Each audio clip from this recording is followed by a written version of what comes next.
Guys, good evening. तो guys, ये vision की 28 एंड 29 अगस्त की डेली करंट अफेयर्स की मैगजीन है। तो चलिए आज की फर्स्ट न्यूज़ स्टार्ट करते हैं। प्रधानमंत्री जन धन योजना national mission for financial inclusion completes 8 years. तो गाइस, ये जो न्यूज़ है हमारी सोशल इश्यूज़ में कवर होगी। अब आप देख सकते हो कि ये जो स्कीम थी, ये जो योजना थी 2014 में लॉन्च हुई थी under the ministry of finance, और ये सेंट्रल सेक्टर स्कीम है। इस स्कीम के अंदर हम क्या करते हैं, कोई भी क्या कर सकता है, अपना सेविंग्स बैंक अकाउंट में अपना अकाउंट खुलवा सकते हैं किसी भी बैंक की ब्रांच में, ठीक है, by person not having any other account. ठीक है, इसके अंदर क्या होता है, आपको कुछ फाइनेंशियल सर्विसेज, जो बेसिक फाइनेंशियल सर्विसेज हैं वो आपको मिलती हैं, जैसे banking, saving and deposit account, मतलब आप अपना डिपॉजिट करा सकते हो यहाँ पे, ठीक है। रेमिटेंस, अगर कोई फॉरेन में आपका बंदा रहता है वहाँ से पैसे मंगवा सकते हो, क्रेडिट ले सकते हो, इंश्योरेंस, पेंशन है किसी तरफ भी ले सकते हो। अच्छा, इसके अलावा ये 6 पिलर्स पे है। एक तो ये है कि हमें हर एक बंदे को बैंकिंग सर्विसेज का एक्सेस दिलवाना है। दूसरा ये कि हमें क्रेडिट गारंटी फंड क्रिएट करनी है। फाइनेंशियल लिटरेसी प्रोग्राम चल रहे हैं। हमें अनुग्रहित सेक्टर के बंदे जो हैं उनको पेंशन स्कीम में हम उन लोगों को इन्वॉल्व करना है। बेसिक सेविंग बैंक अकाउंट होगा तो उससे हम क्या कर सकते हैं, हर एक बंदे को अगर उसको 10,000 चाहिए तो वो ले सकता है। माइक्रो इंश्योरेंस की बात की जा रही है, फाइन, क्योंकि आप देखना कहीं भी किसी बैंक में अगर हम अपना खाता खुलाते हैं तो हमें 1 लाख का इंश्योरेंस मिलता है, फाइन। इस स्कीम के अंदर क्या क्या अचीवमेंट्स ऑलरेडी हो चुकी हैं। अगर हम फाइनेंशियल पेनिट्रेशन देखें तो अभी जो बेनिफिशियर्स है इसके अंदर 46.25 करोड़ से भी ज़्यादा है, और 67% जो जनधन अकाउंट्स हैं वो rural and semi urban areas में है। वुमेन एम्पावरमेंट देखें तो 56% जो जनधन के अकाउंट है उसमें जो कॉन्ट्रीब्यूशन है वो वुमेन का है। इसके अलावा इस स्कीम के अंदर हम क्या करते हैं, डायरेक्ट बेनिफिट ट्रांसफ़र क्या होता है, अगर कोई भी किसी स्कीम का फ़ायदा उठा रहा है तो क्या, अगर उसको कुछ चीज़ कम रेट में मिल रही है, ठीक है, तो उसका जो पैसा है वो उसको मिल जाता है। लाइक सपोज़ करो, अगर आप बीपीएल वाले हो, अगर आपको राशन मिल रहा है 2 रुपये या 3 रुपये के रेट में, तो इसमें क्या होता है कि अगर आप शॉप से ले आओगे जाके, ठीक है, तो आपको एक नॉर्मल रेट पे मिलेगा जैसे कि एक नॉर्मल आदमी को मिलता है, ठीक है, 30 रुपये किलो या 40 रुपये किलो। लेकिन जो आपके बचे हुए पैसे हैं वो आपकी गवर्नमेंट क्या करेगी, डायरेक्ट आपके अकाउंट में भेज देती है, ठीक है। जैसे फार्मर्स को सब्सिडी मिलती है अपने यूरिया पे या तो वो डायरेक्ट बेनिफिट ट्रांसफ़र होता है। इसमें क्या होता है, इसके अंदर ऑलरेडी जो 5.4 करोड़ अकाउंट होल्डर्स हैं उनको गवर्नमेंट से डायरेक्ट बेनिफिट ट्रांसफर मिल रहा है under the various schemes in जून 2022। इसके अलावा 2018 में हमने क्या चेंजेस इंट्रोड्यूस किया था, इस पर हमने जो फोकस था वो एवरी हाउस होल्ड से शिफ्ट करके एवरी अनबैंक्ड एडल्ट पे कर दिया था। अब एक घर में तो 4-5 बंदे हो सकते हैं, हमें भी ज़्यादा भी हो सकते हैं। तो पहले बोलता था कि हमें हर एक खाते, मतलब एक घर में एक बंदे का खाता होना चाहिए, लेकिन इसमें अब कर देता है हर एक अनबैंक्ड अडल्ट। अब इन्होंने अडल्ट पे 18 साल से ऊपर बंदा है तो उनका भी खाता होना चाहिए। इसके अलावा हमें रुपे कार्ड्स के ऊपर एक्सीडेंटल इंश्योरेंस का बढ़ाया गया था।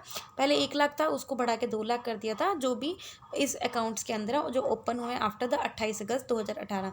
इसके अलावा हमने कुछ ओवरड्राफ्ट फैसिलिटीज़ भी कवरेज दी है, और इसकी कवरेज बढ़ा दिया from 60 to 65 years, fine. Next news है, Russia China cooperation in Arctic a concern North Atlantic Treaty Organization secretary general. तो गाइस, ये जो न्यूज़ हमारी इंटरनेशनल रिलेशंस की कवर होगी। इन्होंने बोला कि आर्कटिक में अगर रशिया चाइना कोऑपरेट कर रहे हैं तो ये सीरियस कंसर्न हो सकता है। कंसर्न आए हैं ओवर जब रशिया और चाइना कोऑपरेट कर रहे हैं आर्कटिक में, और ये कंसर्न रेज किए गए हैं by the during the visit of NATO secretary to the military base in Cold Lake Alberta, ठीक है। मतलब नाटो के सेक्रेटरी हैं, जब वो अल्बर्टा में गए हैं कनाडा में, तो उन्होंने ये चीज़ देखी है कि इससे कंसर्न आ सकता है। 2014 में रशिया ने एक न्यू आर्कटिक कमांड क्रिएट करी थी, जिसके अंदर उसने किया है कुछ अपने जो Soviet era Arctic military sites है काफ़ी लोगों के लिए खोल दी थी, including airfield and deep water port. 2018 में चाइना ने डिक्लेयर कर दिया था कि वो खुद एक न्यू आर्कटिक स्टेट है, और इसमें अब आप शिपिंग कर सकते हैं, रिसर्च कर सकते हैं, या कुछ और प्रोजेक्ट्स को एक्सप्लोर कर सकते हैं in the Arctic, so that हम उस रीजन के, आर्कटिक के रीजन के ऑयल, गैस और मिनरल रिजर्व्स को हम एक्सप्लोर कर सकते हैं, ठीक है। चाइना ने इंटरेस्ट भी लिया कि एक पोलर सिल्क रोड बिल्ड करनी चाहिए, दैट इज एक आर्कटिक शिपिंग रोड, जिसके अंदर north America, east Asia, western Europe को कनेक्ट किया जाएगा थ्रू द आर्कटिक सर्कल। अब आर्कटिक है क्या, आर्कटिक आपको पता है नॉर्दर्न मोस्ट रीजन है अर्थ का, जैसे अंटार्कटिका साउथर्न मोस्ट रीजन है। ये एरिया जो आर्कटिक सर्कल को डिफाइन करती है, इसका latitude 66.45 degree north of the equator. इसमें कौन किस किस कंट्री की टेरिटरी इंक्लूड है, USA, Russia, Canada, Denmark, Finland, Iceland, Norway, Sweden, जो, और ये सब आर्कटिक काउंसिल का पार्ट है। आर्कटिक काउंसिल को एस्टेब्लिश किया गया था 1996 में through the Ottawa declaration by the 8 Arctic state, ठीक है। तो 8 आर्कटिक स्टेट्स यही है। इंडिया आर्कटिक काउंसिल ऑब्जर्वर का पार्ट है, लेकिन ये आर्कटिक स्टेट का मेंबर नहीं है, फाइन। नेक्स्ट न्यूज़ है, ministry of defence approve third positive indigenisation list for defence public sector undertakings. देखो अभी इसमें हमारा फोकस किया जा रहा है कि डिफेंस सेक्टर के लिए जो भी हम इंस्ट्रूमेंट्स बना रहे हैं या फिर आर्म्स बना रहे हैं वो ज़्यादा ज़्यादा इंडिया की डोमेस्टिक मैन्युफैक्चरिंग हो, ठीक है, और इंडिया का कंटेंट हो। फाइन। तो अभी के मिनिस्ट्री ऑफ डिफेंस ने थर्ड पॉजिटिव इंडिजिनियस लिस्ट को अप्रूव किया है ताकि जो डिफेंस में PSUs हैं जो मैन्युफैक्चरिंग कर रही हैं तो वो अपना और मैन्युफैक्चरिंग कैपेबिलिटीज़ बढ़ा सकें, ठीक है। अभी हम क्या चाह रहे हैं, डिफेंस मैन्युफैक्चरिंग में आत्मनिर्भर बनाना चाह रहे हैं, तो मिनिस्ट्री ऑफ डिफेंस ने थर्ड पॉजिटिव इंडिजिनियस लिस्ट को अप्रूव किया है जिसके अंदर 7 latest strategically important line replacement units हैं और जिसको अभी तक हम इंपोर्ट कर रहे थे फ्रॉम फॉरेन कंट्रीज। ये जो कंपोनेंट्स हैं इसको हम जो हमारी डोमेस्टिक इंडस्ट्री इंडिया की जो इंडस्ट्रीज हैं वो परचेज करती हैं after a ban on their import kits in under time line from December 2023 और दिसंबर 2028, ठीक है। अगर हम इन इंडियनाइजेशन इस आइटम्स को इंडियनाइजेशन कर दें मतलब इंडिया की बनाने लग जाए तो वो एक सबसे पहले मेक इन इंडिया कैटेगरी में आ जाएगी और इस कैटेगरी से क्या होएगा, हम ज़्यादा इंडियन इंडस्ट्रीज़ को पार्टिसिपेट कर सकती हैं वो अपने आप को इंडिया को आत्मनिर्भर बनने में, ठीक है। डिफेंस एक्विजिशन प्रोसीजर 2020 आया था जिसके अंदर वेरियस कैटेगरीज बनाई थी कि किस तरह से आप जो डिफरेंट इंडस्ट्रीज़ हैं चाहे वो पब्लिक हो चाहे वो प्राइवेट हो वो डिफेंस सेक्टर के इक्विपमेंट्स किस तरह बना सकती हैं। इंडिजिनाइजेशन लिस्ट का सिग्निफिकेंस क्या है, मतलब अगर हम ज़्यादा इंडिया की मैन्युफैक्चरिंग को बूस्ट करेंगे तो इससे ऑफकोर्स क्या आएगा, सबसे पहले तो इंपोर्ट की डिपेंडेंसी वो रिड्यूस होगी और हमारी इकोनॉमी भी ग्रो होगी। इसके अलावा हम इंडिया खुद भी अच्छी टेक्नोलॉजी लेके आ सकता है, लीडर बन सकता है इस चीज़ में। स्टेप्स क्या लिए गए so that in defence indigenisation को और अच्छा मजबूत बनाने के लिए मिशन रक्षा ज्ञान शक्ति आया था सो दैट हम अपनी इंटेलेक्चुअल प्रॉपर्टी कल्चर को बूस्ट करें और ज़्यादा इंडिया अपनी अगर इन्वेंशन करेगा तो उसको पेटेंट भी करा सकता है। फाइन। तो अपने प्रमोट आईपी क्रिएशन को और प्रमोट कर सकता है। इसके अलावा डिफेंस इंडस्ट्री कॉरिडोर का एस्टेब्लिश किया हुआ है इंडिया ने ऑलरेडी। सृजन पोर्टल खोला हुआ है जिसके अंदर हम कुछ डेवलपमेंट सपोर्ट प्रोवाइड करते हैं जो भी MSME से स्टार्टअप्स इनमें इन्वॉल्व हैं। इसके अलावा इनोवेशन फॉर डिफेंस एक्सीलेंस है जिसके अंदर हम डिफेंस सेक्टर में इनोवेशन और टेक्नोलॉजी डेवलपमेंट को बूस्ट करते हैं। आप देखते हो मैंने बोला है कि इसके अंदर डिफरेंट कैटेगरीज हैं। एक है by Indian IDDM that is indigenous design development manufacture. इसमें क्या होता है, अगर आप इसके अंदर कुछ भी इक्विपमेंट बना रहे हो तो आपका जो इंडिजिनियस डिज़ाइन होना चाहिए वो ग्रेटर देन 50% होना चाहिए। बाय इंडियन में 50% होना चाहिए, greater than Indian 50% indigenous design, नहीं तो 60% से ग्रेटर होना चाहिए। बाय एंड मेक इंडियन में आप देख सकते हैं, बाय ग्लोबल मैन्युफैक्चरिंग इंडियन में, बाय ग्लोबल में। फाइन। तो ये कुछ कैटेगरीज हैं जो डिफेंस एक्विजिशन प्रोसीजर के अंडर है। फाइन। नेक्स्ट न्यूज़ है जो कि बहुत अच्छी न्यूज़ है। Deaths bye suicide eight there highest rate in 2021 shows the national crime record bureau data. तो ये सोशल इश्यूज़ में कवर होगी। अभी क्या है, एक रिपोर्ट आई है जो कि NCRB के द्वारा है, that is a accidental deaths and suicides in India report 2021। तो इसमें देखा गया है कि हर एक 1 मिलियन पॉपुलेशन मतलब कि 10 लाख लोगों पे 120 डेथ देखी गई है 2021 में, जो कि हाईएस्ट लेवल है एवर रिकॉर्डेड है। ये रिपोर्ट ने हाईलाइट किया कि कहीं ना कहीं पैंडेमिक बन रही है और इसका जो रीज़न है वो लोगों का इमोशनल वेलबिंग है। मतलब कि अब हमें इंडियंस का जो इमोशनल वेलबिंग है उससे रिलेटेड काफ़ी काम करना चाहिए। इस रिपोर्ट ने जो रिपोर्ट दी है वो एज ग्रुप भी डाइट भी दिया और सेक्स वाइज भी दिया, मतलब कि मेल ज़्यादा मर रहे हैं, फीमेल ज़्यादा मर रही हैं, ठीक है। इसमें accidental deaths, traffic accident, suicides और इंक्लूडिंग फार्मासाइड सब कुछ इसने इंक्लूड किया है। इसके अलावा NCRB ने 2 और एनुअल फ्लैगशिप रिपोर्ट्स को भी रिलीज़ किया। एक तो क्राइम इन इंडिया में इन्होंने इन्फॉर्मेशन दी है कि किस तरह से जो कॉग्निजेबल क्राइम्स हैं जो रिपोर्ट होते हैं पुलिस स्टेशन पे या पुलिस कैजुअलिटीज़, मतलब कि पुलिस की लापरवाही की वजह से जो डेथ्स हो रही हैं, पुलिस फायरिंग या पुलिस एंड सिविलियन कैजुअलिटीज़ की वजह से। इसके अलावा प्रिजन स्टैटिस्टिक्स इंडिया, तो आपको पता होना चाहिए कि ये रिपोर्ट भी NCRB इशू करती है।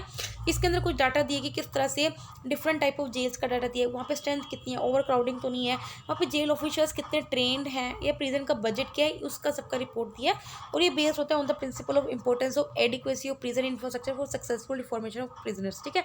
तो ये रिपोर्ट हमारे लिए इसलिए बहुत ज़्यादा इंपॉर्टेंट है सो दैट हमें पता चलना चाहिए कि हमारा प्रिजन का इंफ्रास्ट्रक्चर कितना लैग कर रहा है और हम इसको कितना सुधार सकते हैं, ठीक है, और सक्सेसफुल हम रिफॉर्म कर सकें। इसका जो नेशनल क्राइम रिकॉर्ड ब्यूरो है जिसकी बॉडी का हम पढ़ लेते हैं, इसका हेडक्वार्टर न्यू दिल्ली में है। इसको एस्टैब्लिश किया गया था 1986 में on the recommendation of national police commission, और जो इसकी मॉडलिटीज़ है वो टास्क फोर्स के द्वारा ही कवर की जाती है। इसके अलावा NCRB और क्या क्या काम करता है, crime and criminal tracking network and system को भी देखता है और सेंट्रल फिंगरप्रिंट ब्यूरो को भी देखता है, ठीक है। तो आप ये देख सकते हो। फाइन। आप देख सकते हो कि अगर हम राइज इन सुसाइड्स देखें, डेथ बाय प्रोफेशन, जो डेली वेज अर्नर्स हैं अगर 2020-21 में वो बढ़े हैं, ठीक है। स्टूडेंट्स की डेथ भी पड़ी है, सेल्फ एम्प्लॉयड पर्सनस की भी पड़ी है, प्रोफेशनल सैलरीड पर्सनस की, remitted retired persons, other persons, house wife की थोड़ी रिलेटिव लेस है, जो पर्सन फार्मिंग सेक्टर में है वो कम है, और अनएम्प्लॉयड पर्सन की जो डेथ्स है वो कम हुई है, ठीक है। तो आप देख लो, सिर्फ तो बेरोजगार बैठ जाओ। फाइन। नेक्स्ट न्यूज़ है Russia blocks final document at the nuclear treaty conference. तो गाइस अगेन ये जो न्यूज़ हमारी इंटरनेशनल रिलेशंस में कवर होगी। इससे पहले कि यूएन ने स्टार्ट की अपनी 10th nuclear non proliferation treaty review conference for nuclear डिसआर्मामेंट। देखो गाइस आपको पता होना चाहिए नॉन प्रोलिफरेशन ट्रीटी क्या है। देखो अभी क्या है, सभी जो कंट्रीज़ हैं वो न्यूक्लियर मतलब वो बनना चाहती है कि हम ज़्यादा से ज़्यादा न्यूक्लियर बॉम्ब्स की टेक्नोलॉजी का जमाखोरी करें। तो ये ट्रीटी इसलिए आई थी ताकि हम क्या कर सकें, पीसफुल यूज़ कर सकें न्यूक्लियर टेक्नोलॉजी का, और कंट्रीज़ को हम इनक्रेज करते हैं कि आपको इस चीज़ की जमाखोरी नहीं करनी है। ठीक है, तो यूएन ने स्टार्ट की है 10th nuclear non proliferation treaty review conference, so that हम हर कंट्रीज़ को न्यूक्लियर डिसआर्मामेंट कर सकें। ठीक है, मतलब कि वो कम से कम न्यूक्लियर चीज़ों को अपने पास रखें। फाइनल डॉक्यूमेंट को अप्रूवल चाहिए सभी कंट्रीज़ का जो भी कॉन्फ्रेंस में थी और जो एनपीटी का पार्ट है, लेकिन रशिया ने अपना कॉन्सेंसस नहीं दिया है। ठीक है, तो यहाँ पे रशिया ने उंगली कर दी है। नॉन प्रोलिफरेशन की रिव्यू कॉन्फ्रेंस है वो हर 5 साल में होती है, लेकिन डिले हो गई है कोविड-19 पैंडेमिक की वजह से। 2015 में जो लास्ट रिव्यू कॉन्फ्रेंस हुई थी वो बिना एग्रीमेंट के एंड हुई थी, बिकॉज उस वक्त भी सीरियस डिफरेंसेस आ गए थे over establishing a middle east zone free of weapon of mass destruction.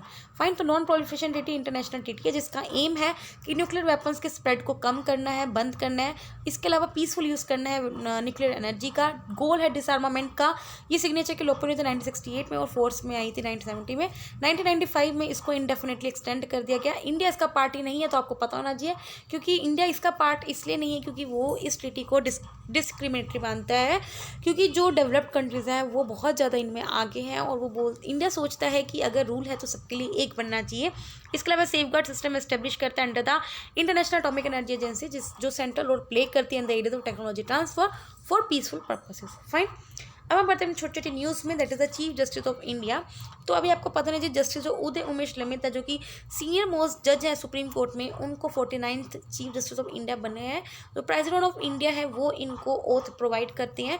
CGI या फिर जो और भी जजेस है सुप्रीम कोर्ट को, इनको अपॉइंट किया जाता है by the president under article 124 close to the constitution. Very important, इस कन्वेंशन के अंदर जो भी सुप्रीम कोर्ट का सीनियर मोस्ट जज है आफ्टर द चीफ जस्टिस वो रिकमेंड करता है एज अ सक्सेसर। ठीक है, मतलब यूजली क्या है, सुप्रीम कोर्ट का जो सक्सेस सीनियर मोस्ट जज है यूजली वही चीफ जस्टिस ऑफ इंडिया बनते हैं, that is usually. Fine, next है section 9A of the representation of people act 1951।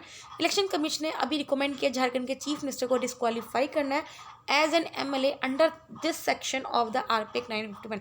Section जो ये है वो क्या करते हैं, किसी भी इलेक्ट्रिक रिप्रेजेंटेटिव को प्रोहिबिट करता है कि वो गवर्नमेंट के किसी कॉन्ट्रैक्ट में एंटर नहीं कर सकता फॉर सप्लाई ऑफ गुड्स और एग्जीक्यूशन ऑफ एनी वर्क। ठीक है, तो ड्यू टू इन्होंने ये वायलेट किया, इसकी वजह से इनको रिकमेंड किया जा रहा है इनको डिस्क्वालीफाई करने का। फाइन, नेक्स्ट है India backs Argentina on Malvinas case.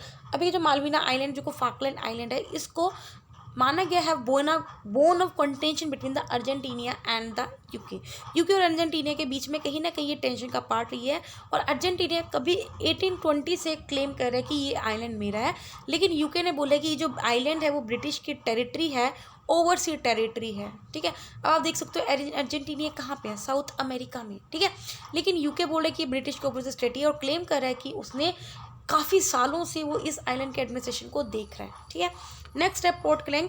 अभी की जो इंडियन नेवल शिप सुमीता है उसको साउथ ईस्ट एशिया में डिप्लॉय किया गया है और उसने पोर्ट क्लैंग विजिट किया है। पोर्ट क्लैंग एक टाउन है और main gateway by sea to the Malaysia. ये कॉलोनियल टाइम से जाना जाता है पोर्ट स्वेडन, लेकिन इसको रीनेम कर दिया था 1972 में as port Klang. Largest port है ये कंट्री का। फाइन, नेक्स्ट है भारत बिल पेमेंट स्कीम। अभी के जो national payment corporation of India उन्होंने कुछ ऐप्स को डायरेक्ट किया है कि अगर आप वो इस सिस्टम पे अगर वो ऑपरेट करती हैं तो वो कुछ बिल को चार्ज करना बंद करे for payments enabled on BPPS एक सिस्टम है जिसको RBI ने कंसेप्टलाइज किया था। इसके अंदर ये प्लेटफॉर्म है जहाँ पे आप कुछ भी बिल्स वगैरह हर तरह की पेमेंट कर सकते हो। ठीक है, पहला जो ये पायलट था वो लॉन्च हुआ था 2016 में, उसके बाद ये 2017 से लाइव पे है। इसको ड्राइव इन किया जा रहा है बाय NP से, जो कि अम्ब्रेला ऑर्गेनाइजेशन है जो सभी रिटेल पेमेंट सेटलमेंट सिस्टम देखते हैं इंडिया में under the payment and settlement system act 2007। Next है fruit fly, that is the drosophila melanogaster. Researchers ने एस्टेब्लिश किया है एक वे जिसके अंदर इस फ्रूट फ्लाई की न्यूक्लियर मैट्रिक्स को स्टडी किया जाएगा without removing nucleus from embryo. Nuclear matrix एक तरह का स्कैफोल्डिंग होता है जिसके अंदर एक आर्किटेक्चर क्रिएट हो जाता है in which the genome is packed. ठीक है, मतलब कि जीनोम किसी चीज़ में पैक्ड होता है तो उस तरह का आर्किटेक्चर ही क्रिएट कर देता है। फ्रूट फ्लाई का वैसे देखा जाए जेनेटिक स्ट्रक्चर बहुत सिंपल होता है जिसकी वजह से उसकी स्टडी ईजिली कर सकते हो। ये यूजफुल है to study mutant fruit flies as a quick reproduction rate allow scientist to observe advantage and disadvantage of certain mutation. Next है ड्यूगोंग सी को भी बोलते हैं। ड्यूगोंग को डिक्लेयर कर दिया एक्सटिंक्ट चाइना में, और ये one of the 4 surviving species the order Sirenia में, और ओनली वेजिटेरियन मैराइन मैमल है। तो ये वेरी इंपॉर्टेंट है कि ओनली वेजिटेरियन मैराइन मैमल है। ये सी ग्रासेस को यूजुअली ग्रेज करती है, मतलब फीड करती हैं शैलो कोस्टल वाटर्स में of Indian and western Pacific ocean में। और इसके अलावा they have said to be inspired ancient tales of mermaids, मतलब कि इनकी कुछ पुरानी कथाएं भी हैं, मतलब लोग मानते हैं जो भी, ठीक है, पोएम्स वगैरह। 37 ट्रॉपिक रीजन्स में फैली हुई हैं, इंक्लूडिंग इंडिया के gulf of Mannar, Palk bay, gulf of Kutch, Andaman Nicobar island में है। थ्रेट इनको क्या है, पोल्यूशन, कोस्टल डेवलपमेंट, फिशिंग हो रही है, ठीक है, अनकंट्रोल्ड कोस्टल डेवलपमेंट हो रहा है। स्टेटस इसका अभी तक वल्नरेबल है। नेक्स्ट है प्रोटीन। अभी रिसेंट ICMR इंडियन डायबिटीज़ की स्टडी है जिसमें बोला है कि अगर आप अपनी इंटेक से कार्बोहाइड्रेट्स कट कर देते हैं और प्रोटीन की मात्रा ज़्यादा करते हैं, स्पेशली जो लोग जिम करते हैं, तो उसकी वजह से डायबिटीज़ का जो वो है वो स्लो होने लग जाता है, ठीक है, रिवर्स होता है, ठीक है। प्रोटीन्स लार्ज कॉम्प्लेक्स मॉलिक्यूल्स हैं जो 100 और 1000 ऑफ अमीनो एसिड से बने होते हैं, ठीक है। तो 20+ अमीनो एसिड होते हैं जो प्रोटीन बनाते हैं, ठीक है, मतलब प्रोटीन बनता है कि अमीनो एसिड्स के कॉम्बिनेशन से बनता है, ठीक है। एसेंशियल मैक्रोन्यूट्रिएंट है और which is very essential for the structure function regulation of the body's tissue and organ throughout the body, मतलब मसल्स, बोन्स, स्किन, हेयर, किसी के भी डेवलपमेंट में प्रोटीन की मात्रा बहुत ज़्यादा मायने रखती है, ठीक है। तो यही बात है, अगर आपको डायबिटीज़ अगर आप किसी को है और अगर आपको रिवर्स करनी है, डायबिटीज़ सही करनी है, देन बस कार्बोहाइड्रेट्स की मात्रा कम कर दें and raise protein intake in your diet. Next है एक्सोप्लैनेट्स। नासा का जो जेम्स वेब स्पेस टेलीस्कोप है उसने कुछ कार्बन डाइऑक्साइड की मात्रा को फाउंड करी in the atmosphere of the gas and exoplanet यहाँ पे, ठीक है। एक्सोप्लैनेट वो प्लैनेट्स होते हैं जो आउटसाइड द प्लैनेट होते हैं विच ऑर्बिट अराउंड अदर स्टार्स, ठीक है। ये हाइडन होते हैं by the bright light of the star. इसलिए हिडन क्यों होते हैं, क्योंकि स्टार्स की रोशनी उसके पीछे छुप जाते हैं और इसको आप डायरेक्टली सी नहीं कर सकते। कार्बन डाइऑक्साइड तरह का फ्यू मॉलिक्यूल्स है which is present in the atmosphere of all solar system planets, ठीक है। एंड अमाउंट ऑफ जो कार्बन डाइऑक्साइड है एक्सो प्लैनेट के एटमॉस्फेयर में, वो ये रिवील कर सकते हैं कि प्लैनेट में क्या कंपोजिशन है, वो किस तरह से फॉर्म हुआ, ठीक है। नेक्स्ट है बेटलगिजिया। ये ब्राइट रेड सुपर जाइंट है जो कि ओरियन के शोल्डर। अभी ओरियन क्या है, ये एक मिनट, रेड जाइंट है जो कि एक डाइंग स्टार होते हैं the final stage of stellar evolution. देखो स्टेलर क्या होता है, जब भी स्टार बनता है तो एक लास्ट में जो फाइनल स्टेज होती है, जब स्टार मरता है तो उसका रेड जाइंट बनता है, ठीक है। लेट 2019 में बेटलगेज स्टार था वो फेंट हो गया था, बेहोश हो गया देन एवर बिफोर, ठीक है। अब इस सच बिलीव करेंगे 2019 में जो बेटलगेज जो स्टार था वो इसकी वजह से नहीं हुआ था, वो उसमें कुछ एनॉर्मस सरफेस मास इजेक्शन हुआ था जब उसने 400 बिलियन टाइम्स मोर मास अपने आप को इजेक्ट किया था, ठीक है। अभी सरफेस मास इजेक्शन क्या होती है, ये एक प्रोसेस होती है जब स्टार क्या करता है, अपने अंदर से बहुत लार्ज अमाउंट ऑफ प्लाज्मा को रिलीज करता है into the surrounding space. However exact cause क्या है वो अभी भी पता नहीं है, ठीक है। नेक्स्ट है पेन प्लस स्ट्रेटेजी। अफ्रीका ने एक पेन प्लस स्ट्रेटेजी को अडॉप्ट किया है जिसके अंदर वो कुछ नॉन कम्युनिकेबल डिजीज़ को टैकल करेंगे, जैसे टाइप 1 डायबिटीज़ होगी, रूमेटिक हार्ट डिजीज़ या सिकल सेल डिजीज़ होगी जो कि बहुत ज़्यादा सीवियर होती हैं। जो essential non communicable disease intervention है उसका पैकेज इन्होंने अडॉप्ट किया था जो WHO ने रिकमेंड किया 2010 में, सो दैट वो प्राइमरी केयर लेवल पर सर्विसेज प्रोवाइड कर सकें। पेन प्लस का एक ये स्ट्रेटेजी में एक अप्रोच हम यूज़ करते हैं जिसके अंदर कुछ हम सेवर जो नॉन कम्युनिकेबल डिजीज उनको एड्रेस करते हैं through an integrated out patient services first level hospitals, ठीक है। लास्ट न्यूज है कुछ रिवर से न्यूज़ में। सबसे पहले साबरमती रिवर, तो प्रधानमंत्री ने अटल ब्रिज इनोग्रेट किया over the Sabarmati river near Sabarmati river front in Ahmedabad. Sabarmati river कैसे भरती है, जब मानसून आता है तो उसके पानी से ही भरती है। वेस्टर्न इंडिया में है, अरावली हिल्स पे ओरिजिनेट होती है राजस्थान में और ड्रेन करती है अपने आप को गल्फ ऑफ काम्बे इन अरेबियन सी, ठीक है। तो वेस्ट फ्लोइंग रिवर है। मेजर ट्रिब्यूटरीज के सेव, अकल, हरनव, हाथमती, वत्रक, और इस कौन कौन सी सिटी से होकर गुजरती है, गांधीनगर एंड अहमदाबाद, मतलब इसके जो किनारे हैं वो गांधीनगर अहमदाबाद में है। इसके अलावा जो नर्मदा रिवर है, प्रधानमंत्री ने इसके अलावा भुज मांडवी नर्मदा ब्रांच कैनल को इनोग्रेट किया सो दैट हम क्या कर सकें, जो सरदार सरोवर डैम का जो वाटर है नर्मदा रिवर पे उसको हम कहाँ लेके आ सके, कच्छ रीजन में जो कि ड्राई है, ठीक है। Narmada river largest west flowing river है जो मेकल रेंज से नियर अमरकंटक मतलब यहाँ से ओरिजिनेट होती है, ठीक है। अमरकंटक मध्य प्रदेश के ये ड्रेन होती है अरेबियन सी में और बाउंडेड बाय विंध्या। नॉर्थ में विंध्यास है, साउथ में सतपुराज है। इसके अलावा कहाँ से होकर गुजरती है, मध्य प्रदेश, गुजरात, महाराष्ट्र, छत्तीसगढ़ में। मेजर ट्रिब्यूटरीज के बुरहेर, बंजर, दूधी, कुंडी ये सब है जो कि लेफ्ट ट्रिब्यूटरीज है, और राइट बैंक ट्रिब्यूटरीज की हिरन, कोरल, उड़ी, हितनी। मेजर सिटीज़ हैं जहाँ पे इसका जो बेसिन है वो है जबलपुर, खांडवा एंड भरूच। फाइन। तो गाइज यहाँ पे 28 और 29 के डेली करंट अफेयर्स खत्म होते हैं। अगर आपको वीडियो अच्छी लगे तो लाइक करना, कोई डाउट हो कमेंट करना। तब तक बाय, टाटा।